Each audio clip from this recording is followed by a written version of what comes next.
Hello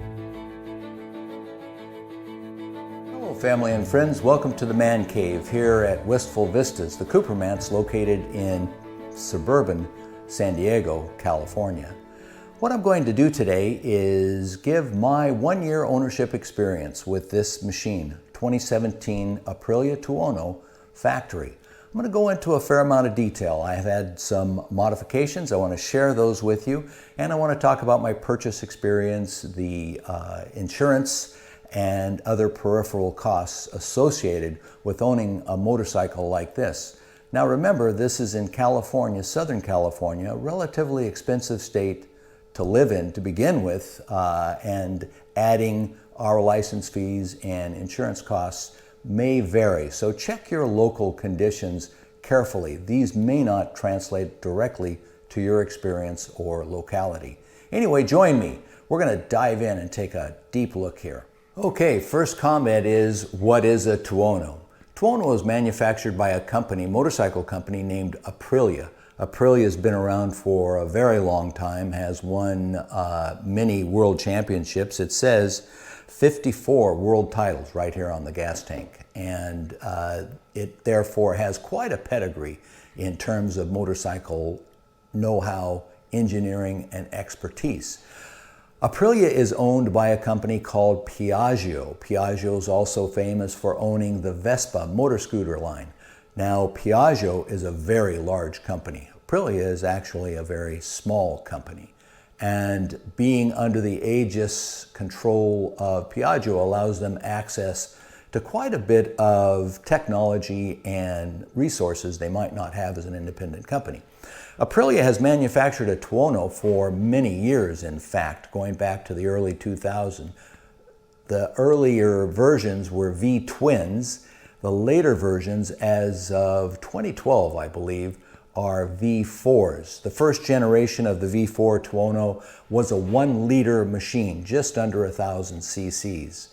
Already, when introduced, it made quite a lot of friends amongst the motorcycle owning and journo crowd that covered these types of machines. It's called a naked machine. That's because it's not fully faired. However, you can see it doesn't stop them from crafting quite a beautiful looking motorcycle. A comment on the later V4s is that they're just over 1 liter, I think 1077. They call them 1100s. Hey, what's 23 cc's amongst friends? But that extra capacity gives you some nice torque and rideability around town. It is not a peaky machine as some smaller capacity motors can be. So you get, what they like to say is, you get the advantages of a V-twin with its attendant torque and the higher revving capabilities of an inline 4, in this case laid out as a V4. This is the Tuono factory. There are two types. There's an RR. I'm not sure what RR stands for. Can someone write in the comments and tell me? And then the factory. The factory is more expensive by about $1,000 to $1,500 in the USA. And what you get with the factory are upscaled graphics and the larger Brembo M50 brakes. Beyond that, there's not much to choose between them, and I would be hard-pressed to advise anyone who's on the cusp about buying one or the other to step up and pay the extra money for the factory. There is one big aspect to consider. The factory, as you can see, has got very, very beautiful, all right, let's call it lurid graphics on it. So if you're a shyer kind of person, you may want to stick with the RR. You certainly won't be disappointed. They're both really awesome machines. Factory carries the M50s and, of course, those graphics as you see laid out here. That V4 engine came along about 2012, as I say. The upgrade came along, I think, about 2014, 2015. Not entirely sure about that. 2017 was also a relatively evolutionary year. Major changes regarded the display. It is now fully digital, and some detail componentry in the engine. They did some anti-friction work and some lightening and changing around of components for better streetability, better trackability, and better power and response out of the motor. The 2017 practically mirrors the 2018. There are very few differences. I don't know that the differences extend beyond the exterior of them. That's both true for the RR and the factory. So if you're on the cusp, if you can find a low mileage used 17 around, my advice is begin there. I don't think you're going to be disappointed with any of these machines, actually. All right, so what's it cost to own one of these things, to buy one, to purchase one, to have it in your possession? Well, it's not an inexpensive venture. To own and operate one of these is going to be probably over a comparable machine from Japan, perhaps 25%. There's a premium for owning and operating one of these. So having said that, you will have a machine that is a little more distinctive, a little less commonly seen. People walk up to me relatively frequently and say, hey, what kind of a motorcycle is that? And when I respond and say Aprilia, particularly here in the United States, if it's not a Harley Davidson or a Yamaha, they're very curious as to what that means and where did it come from. So you won't find these growing on trees, but there is that ownership premium. I want to talk about that ownership premium, and I've got some notes here. I'm going to have to crib from my notes, so bear with me as I do this. By the way, just a comment for those of you buying machines out there of any kind. I keep a folder with receipts and the history of my ownership of my machine, and when I sell it, when I turn it over, I like to turn over the folder as well. It's a nice way for the next owner or a prospective owner, if you're discussing selling it, he's going to take a look at your ownership records and say, hey, maybe this guy took a little better care than the next person might have of this machine. Could help you selling it. I don't think it'll buy you any more money, $25, but it's not a bad thing to do. Okay, let's, using my notes, let's go into what it costs to buy one and the first year's maintenance experience. All right, what's this thing cost to buy? Well, remember, we're talking USA, specifically California. I purchased this at Grand Prix Motorcycles. They gave me a free key fob. Very elaborate. I thought that was pretty nice. Anyway, Grand Prix Motorcycles, nice people to do business with, downtown or near downtown San Diego, California. The price of this machine, sitting on the floor with their dealer prep charges and everything else, was $18,315.77. I tried to talk them out of the 77 cents. Actually, I did have a trade-in. I traded in a MV Agusta Brutale 800, a 2014 model for this, and they treated me quite well. So I'm not going to complain about my dealership experience. If you're in the Southern California area, go see Grand Prix. They're nice folks. The California sales tax, again, we're an expensive state, added $1,423.73 to the purchase price. These pennies add up, folks. That's $1.40 with pennies on the back end of the purchase price. The total out the door was therefore just around $20,000. I want to mention again that purchasing an Italian machine like this, there is a premium that you pay for the ownership. Now I want to move on and talk a little bit about when I purchased this machine. I had been warned, and I read the boards, and they said, oh, watch out for Aprilia, Ducati, MV Agusta ownership. They're expensive, it's going to blow up, it's going to throw you off the road, whatnot. By the way, none of those have happened yet. But I was concerned enough that I purchased an aftermarket warranty for this machine from a company called Aegis. This does carry a 2-year warranty, which I think is relatively generous given the motorcycle world. 2-year warranty, and the Aegis extra warranty cost $780 for the life of my ownership. That's not true. I think it's about 4 or 5 years.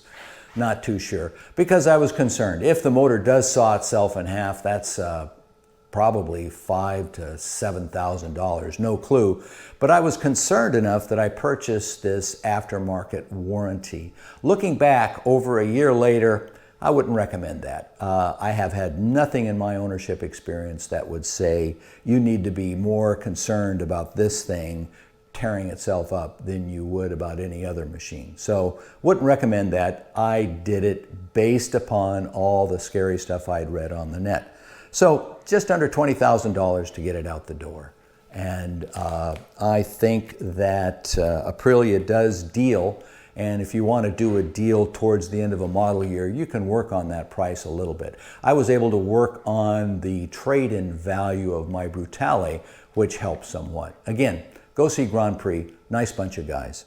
All right, what else do you need to operate a motorcycle on the roads of Southern California, or practically any other California? Are there other Californias out there?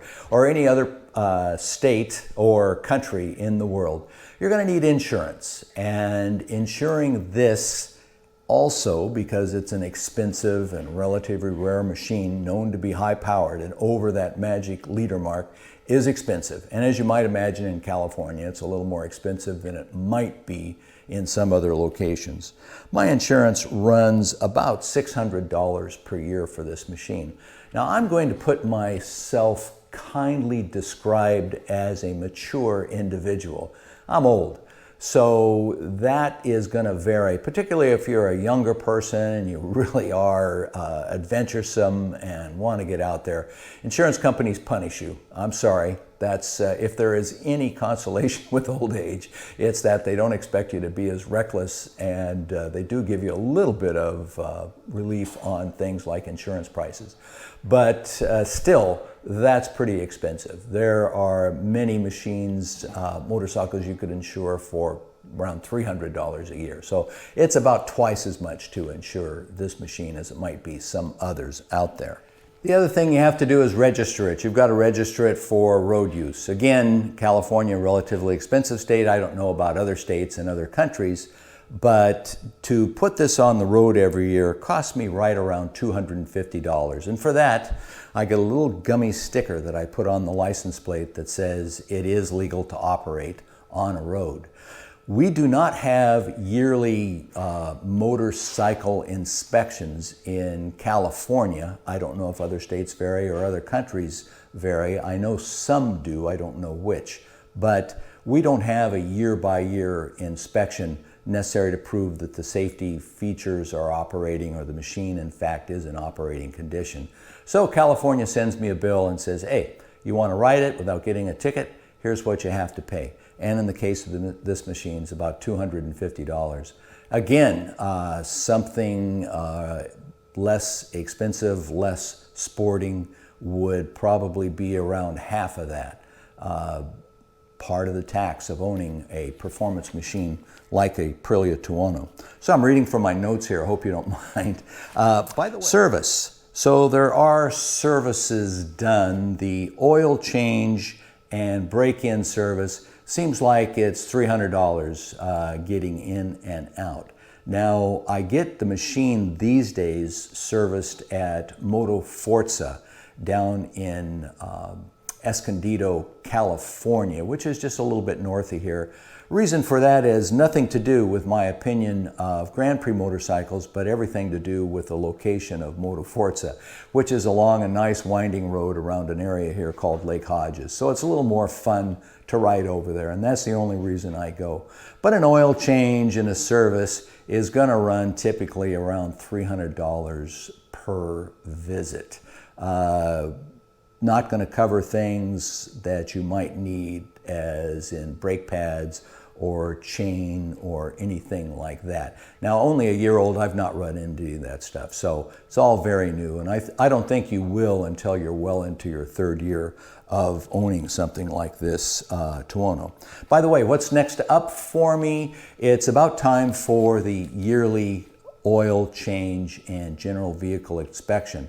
I pride myself on being a reasonable mechanic, but there is no way I'm as good as a professional mechanic in a shop, and I will take my machines there once a year for the oil change and for them to go through manual directed yearly inspections. And you got something like this, I would suggest if you ever do go down this path that you do the same. It's a great way to make sure that the bike is still operating in full condition, full 100% condition. All right, on to some of my mods. Okay, we're going mobile for the mods. I've taken the camera off the tripod and we're going to walk around and talk about the mods as they came up. And by the way, in terms of homework, I added my list up. I don't know if you can see this or not. Hope you can. But actually, there are quite a number of modifications I've done over time, which when you look at them on paper after you've done them sort of surprise you. And you think, wait a minute, am I getting out of hand here? One of the fun and very small modifications I've done is added these beautiful red valve caps from AFI Racing. We'll see if those turn out or not. The other thing I did was purchase some wheel stickers from a company called the Sticker Man. And we'll rotate these around so you can see them here. This says Tuono V4. Nice, very expensive, very easy and sort of fun to do. Added some shamrocks on the front fender, just for luck, along with US flag. Hey, why not? Fly the flag proudly. I did a video on my windshield install. This is a Puig. I was told the correct Spanish pronunciation is Puig windshield, and it does help somewhat with cutting down the buffeting and the wind that you can get when you're riding on closed roads above set speed limits. Of course, I never do that on an open public road. The next thing is an AFI cylinder sock. This gizmo right here. It looks nice, it keeps it out of the sun, and supposedly it will contain brake fluid if it should leak out of the reservoir cap. Next thing I did was the reservoir cap itself, which is a nice red. I think you'll see that we've got a theme going on here. Sorry for this paper ruffling, but I'm referring to my notes here. The first thing that I did, actually, when I got the machine, I took it back, is had these carbon fiber levers installed. Now, it's pretty nice that the Tuono comes with adjustable levers, but as you adjust them, it also adjusts the bite point. My hands aren't very large, but what happens is you can adjust that bite point on the clutch where you're just barely releasing the lever. And these allow you to do that and keep the bite point more or less the same. So you're able to adjust this distance on both sides. I've got them set differently, interesting enough, on my machine. And I recommend them. They're very nice units. The next mod I want to talk about is the SP Connect phone mount. Now I'm going to show you this. This is a pretty cool deal. I don't know, this is going to be fun because you're going to see yourself being recorded as I mount the phone. Mount the phone. This is kind of fun. There's a little arm that sticks out here. You see I've got it pulled in kind of close. You just put it on, twist it around like that, and it's rock solid. I really recommend this, better than the zip-up kinds and everything else. Pretty cool deal. All right, we're going to take it off. Watching. Boom. And it's off. The other thing that I did to take full use of that location, when I added the windscreen, I discovered that the power takeoff, in fact, was located under the front fascia. So I bought the power takeoff kit from Piaggio. It's not an Aprilia part, it's a Piaggio part, and installed it here. So I have a very short little connector piece that keeps my phone charged. You can use quite a bit of phone juice as you're riding around if you're using it as a GPS, for instance. That seems to be power intensive, and that means you can literally use it all day long. It doesn't drain a lot of power, and it only operates when the machine is turned on. Next thing I did was added this TWM gas cap. Now I tried a Rizoma gas cap first, and it requires a little adapter key that you put in to take the cap off and on. This one doesn't. It just turns with this lever here. very lightweight. I think it looks great on the machine as well. But I don't live in an area where theft is that great of concern, particularly siphoning threat from gasoline. So I didn't need that keyed part. And that was one less thing I had to carry around with me. So really like the TWM version of that gas cap. I did install the Piaggio multimedia platform on this machine, which is located right here, right under the left side of the machine.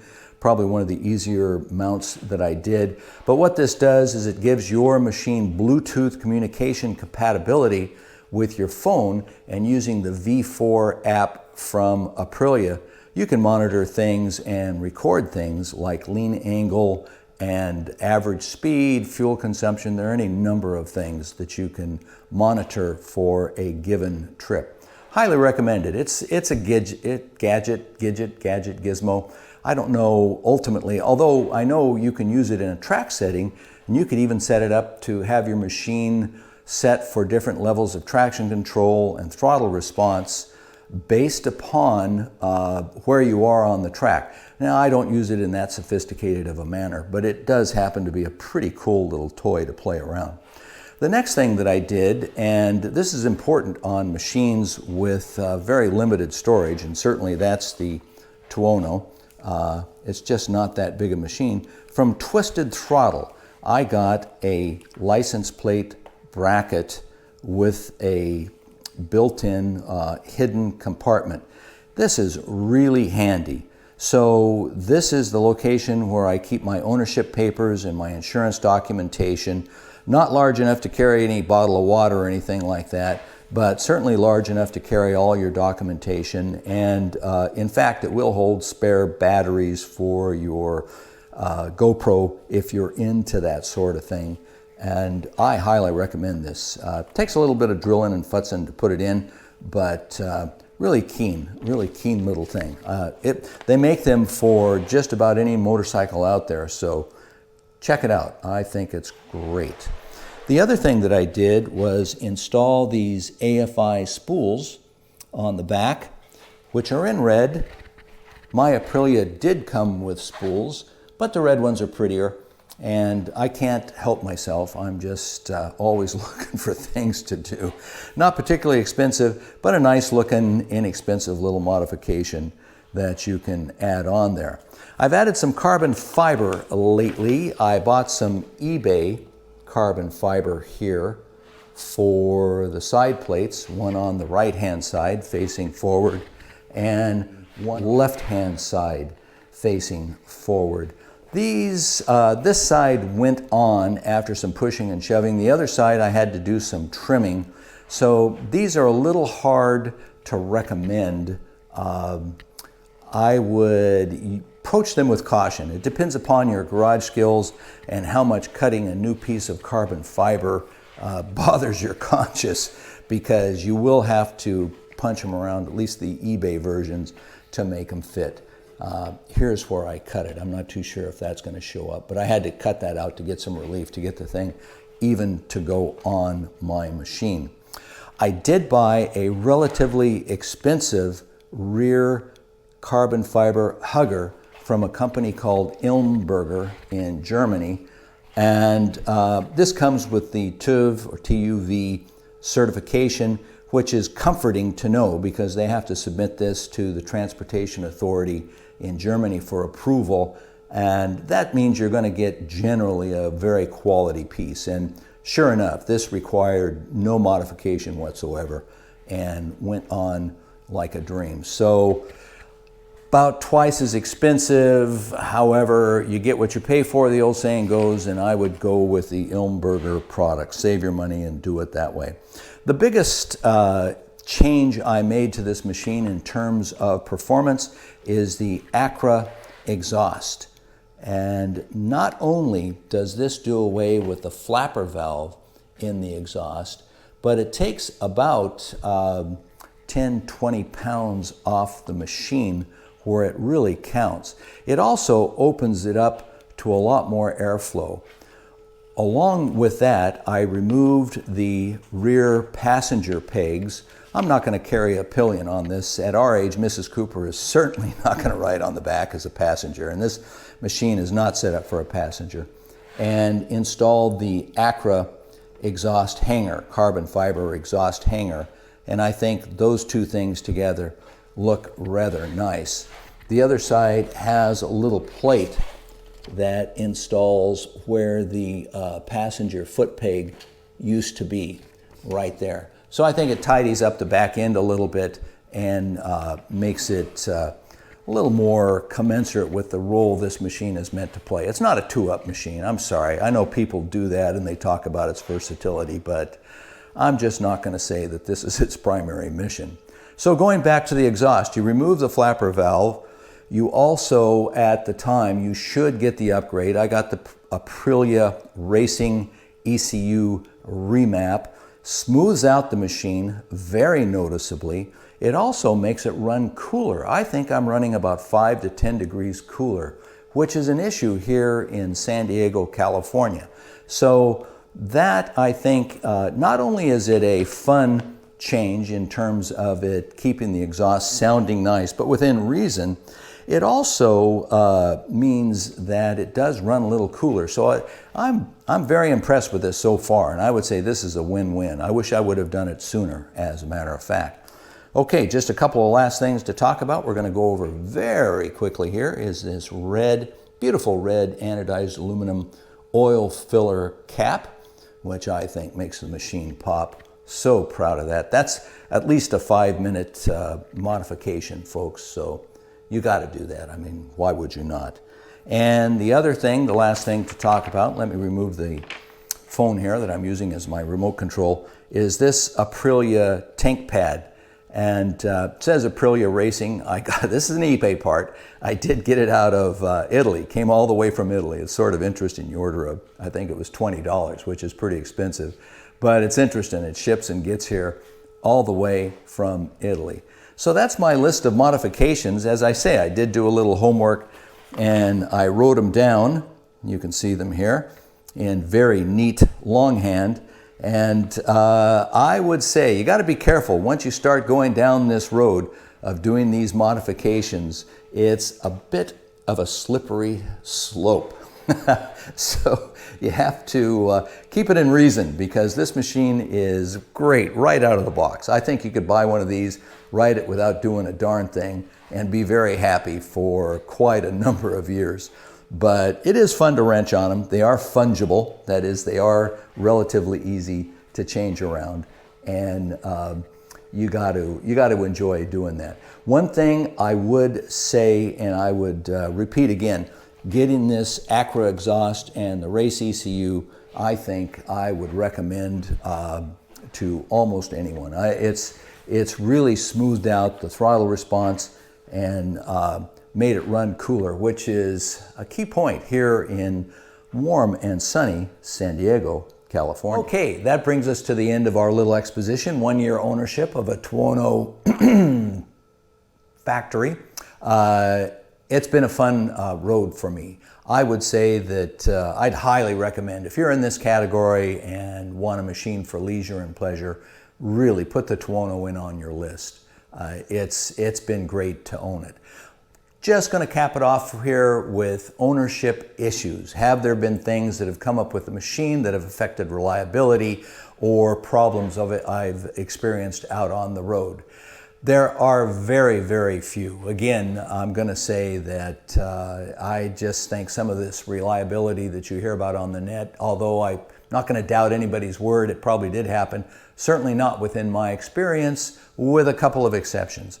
The first thing is on a day like today, when we were touching temperatures up around 100 degrees Fahrenheit out east in the Ramona Julian area, the bike did stall on me a couple of times in the hot weather. There's evidently a system that detects temperatures, and when it thinks the machine is just getting too warm, it says, hey, it's time to bail out here, and it will shut you down.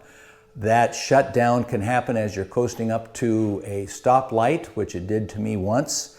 I pulled in the clutch, looking to just coast up to the stoplight. Motor died, wouldn't start on the the ignition, and I had to pull over to the side out of the traffic on a warm day, not convenient, wait for a few moments, turn the key on again, fire it up, and away I went. Second time it happened was actually when I was on a stop on my own. I was waiting at a stop sign, had the clutch in, looking right and left to see if it was safe to go, and the motor just said, whoop, getting too hot, stopped. Then once again I had to pull over to the side. The first service involved a reflash to the ECU, and that took care of that problem. It did not do that afterwards, and I must say it's just reliable. You just need to keep an eye on the temperature gauge. It does run warm. However, remember, as I've said, changing that exhaust system has made the temperatures drop, I'm going to say 5-10 degrees. It does definitely run cooler. They told me it would, and it definitely is. The second thing is that there was a brake cylinder recall. Evidently, they had a couple of issues. They were using a non-metallic brake master piston, and in some track usage applications, that had an issue where it failed. I don't know what the failure was or what the motive failure was, but it involved that little piston. So I got a note from Aprilia, said we're recalling to replace that piston. And a little deeper digging, I discovered that it was replacing that non-metallic piston with a metallic piston. Now, that is a worrisome thing to get. It's your front brake and you think, holy moly, what happens? Do a little digging into the vast amount of owners that are out there and discover that it's a track usage related thing, evidently, and that you continue using your machine on the road. It is worrisome in the back of your head. It took about a month for my local dealer to get that replacement part in. Once it was in, they called me. I was in the queue. I went over there and it was replaced and done within the hour. I waited, I got a sandwich and a cola, and within an hour they called me back and said, Mr. Cooper, your machine is now ready, and it's pristine. And by the way, that involved a brake bleed and a inspection of the braking circuit. So I guess you get a little something. And of course there was no cost, because that was a recall warranty issue. So those two remain the only issues I've really experienced with ownership on this machine. No other hiccups, no other issues. Do I use it in a very challenging and ultimate to the envelope of performance method? No, not at my stage in life. So if someone else is using it as a track machine and really wringing it out to the red line on a relatively frequent basis, could their ownership experience change? I suppose so, but my experience leads me to believe that this is at base a pretty rock solid machine. So there you have it. Hope you enjoyed our little tour. If you're thinking about it, give a ride, take a test ride, and I think you'll enjoy it. And till then, if you do, let me know that you did, and let me know what you think about this review. And ride safe out there, folks. Ride safe, enjoy the ride, share the ride, and see ya.